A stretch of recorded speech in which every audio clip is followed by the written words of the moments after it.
সংখ্যালঘু ভোট টানতে মোদি এবারে ভাইজান।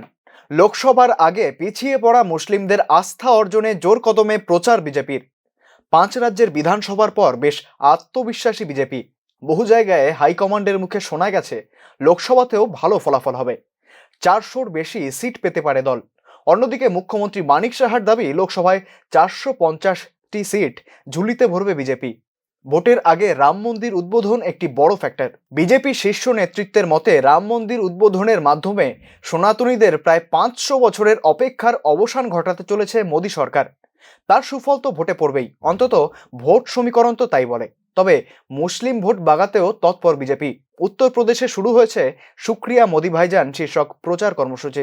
উত্তরপ্রদেশ বিজেপি সভাপতি চৌধুরী ভূপেন্দ্র সিংহ সোমবার থেকে এই কর্মসূচি চালু করে মুসলিম সমাজ উন্নয়নের মোদির ভূমিকা তুলে ধরেন।